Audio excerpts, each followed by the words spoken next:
नमस्कार, मैं हूं सुरक्षा। आप मेरे साथ देख रहे हैं जननायक। आज बात आपके दिमाग में पलने वाले तनाव की, जिसे कोरोना ने और बढ़ा दिया है। Ethics and medical registration board ने करीब 6 महीने पहले एक खुला पत्र लिखकर कहा था कि शमशान में जलते हुए शवों की फोटो, मरने वालों के रोते हुए रिश्तेदार, भावनाओं का विस्फोट और उनके आसपास मौजूद पत्रकारों व कैमरामैनों का झुंड लोगों का ध्यान तो खींच सकता है, लेकिन ऐसी कवरेज के नतीजे आम लोगों के दिमाग पर बहुत बुरे होते हैं। चिकित्सकों ने कुछ भी गलत नहीं कहा था, नतीजा हमारे सामने है। कोटा जैसे करीब 12 या 14 लाख की आबादी के शहर में 2 साल पहले जहां मनोचिकित्सकों के क्लिनिकों पर कुल रोगियों में तनाव यानी एंजाइटी के मात्र 5% रोगी होते थे, वहीं अब उनकी संख्या 20% हो गई। हर कोई चिकित्सकों के पास भागा चला आ रहा है, बस यह पूछने कि कहीं उसे कोरोना तो नहीं हो जाएगा या पोस्ट कोविड में कुछ और अनर्थ तो नहीं होने वाला। कोरोना काल में नौकरी जाने से उपजे तनाव की बात तो छोड़ ही दीजिए, उससे पीड़ित लोग भी डॉक्टरों के यहाँ कतार में खड़े होते हैं।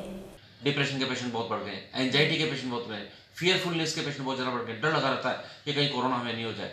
जिनको कोरोना नहीं हुआ वो भी डरे हुए हैं, और जिनको कोरोना हो चुका है उनके कॉम्प्लिकेशन डरे हुए हैं कि यार जिस तरह से डेथ हो रही है, हार्ट फेलियर हो रहे हैं, किडनी खराब हो रही है, लंग्स खराब हो रहे हैं, कि हमारे भी ना हो जाए। तो पूरे देश में, पूरे मैं कहता हूँ विश्व में इस तरह की एंजाइटी और डिप्रेशन कितने परसेंट? कोटा में कम से कम, जैसा पहले मैं मानता हूँ कि एंजाइटी के डिप्रेशन के 5 से 6% केस हुआ करते थे, अभी इस समय 20% केस कोटा में देखने को मिलते हैं। कोटा के महावीर नगर तृतीय में रहने वाली कविता सिंगर का सामान्य तनाव का इलाज चल रहा है। वह छोटी छोटी घटनाओं से बहुत सहम जाती है। सब ठीक ठाक था, लेकिन कोरोना के बाद तनाव का स्तर बढ़ गया है। वह हर समय बस कोरोना के बारे में ही सोचती रहती है, अकारण रोने लग जाती है।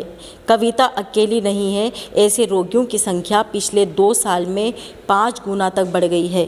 नकारात्मक माहौल का प्रभाव मानसिक रूप से स्वस्थ और बीमार दोनों तरह के लोगों पर पड़ता है, लेकिन जो पहले से ही बीमार या अति संवेदनशील है, उनकी समस्या ज़्यादा बड़ी है।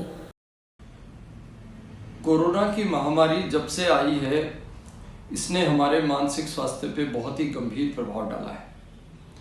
अभी दूसरी लहर के कम होने के पश्चात चीज़ें सामान्य होने लगी थी, तभी ये खबर आई कि दक्षिण अफ्रीका में एक नया स्ट्रेन, नया वेरिएंट मिला है, जिसको ओमिक्रॉन के नाम से जाना जाता है।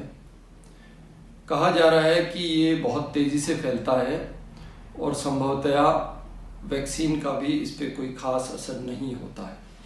ये सिर्फ शुरुआती रिपोर्ट है और इसमें रिपोर्ट में कुछ भिन्नता आने वाले समय में हो सकती है, लेकिन इन खबरों के पश्चात लोगों में बहुत ही भय व्याप्त हो गया है।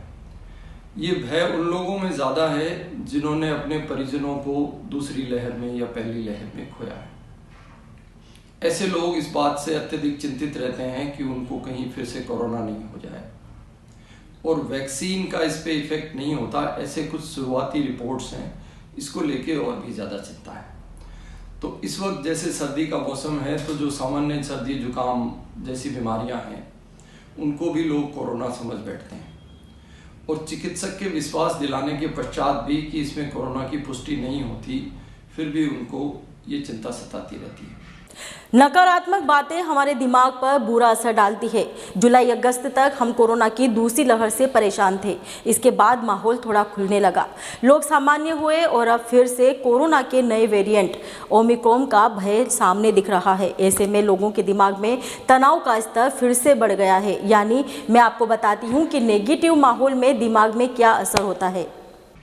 ऐसे लोग प्राय उदास रहने लगते हैं, अत्यधिक चिंता करते हैं, रात को नींद नहीं आती है, अपना जो दैनिक दिनचर्या है उसको भी वो ठीक से नहीं कर पा रहे हैं, और हर वक्त वो कोरोना के संबंध में सोचते रहते हैं, और शरीर में होने वाले हर लक्षण को वो कोरोना से जोड़ के देखने लगते हैं। ज़्यादा नकारात्मक खबरें और सूचनाएं मिलने से हमारे शरीर में तनाव पैदा करने वाला तंत्र सक्रिय हो जाता है।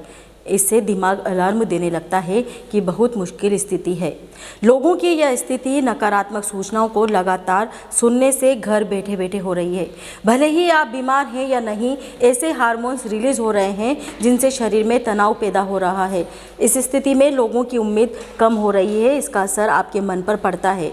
फिर आपको घबराहट बेचैनी होती है, हमेशा दिमाग में एक ही ख्याल रहता है। उन्हें बीमारी का कोई भी लक्षण आने पर लगने लगता है जैसे उन्हें कोरोना हो गया और वो मर जाएंगे।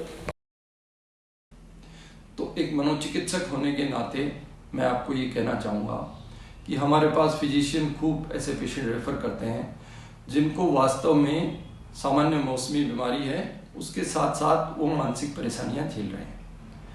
तो मेरी आप सब लोगों को ये राय है कि अपने चिकित्सक पे विश्वास करें। अगर रिपोर्ट में कोरोना की पुष्टि नहीं हुई है तो आप ये नहीं मान के चलें कि आपको कोरोना हो ही गया है। एक तो अपनी दिनचर्या का पालन करें, कोविड एप्रोप्रिएट बिहेवियर रखें, समय पे अपना हर काम करें, सकारात्मक सोचें और सोशल मीडिया पे चलने वाली नकारात्मक खबरों की तरफ ध्यान नहीं दें। कोई भी जानकारी जो विशेषज्ञ के द्वारा दी जाती है उसी पे विश्वास करें। नए वेरिएंट के बारे में अभी हमारी जानकारी बहुत कम है और आने वाले समय में और नई जानकारियां सामने आ सकती है। अभी इस संबंध में डरने का कोई कारण नहीं है। हाँ, सावधानी हमको जरूर बरतनी चाहिए और सावधानी इसलिए बरतनी चाहिए कि किसी भी चीज को होने से पहले उसका अनुमान लगाना और उसके अनुरूप व्यवहार करना आवश्यक है। ऐसे में उन लोगों की संख्या भी कम नहीं है जिनकी नौकरी कोरोना काल में चली गई। आय का कोई जरिया नहीं होने से भी अवसाद दिमाग में पनप रहा है। अर्थव्यवस्था का हाल किसी से छिपा हुआ नहीं है। जिनकी नौकरियां चली गई, डिप्रेशन का बहुत बड़ा कारण है।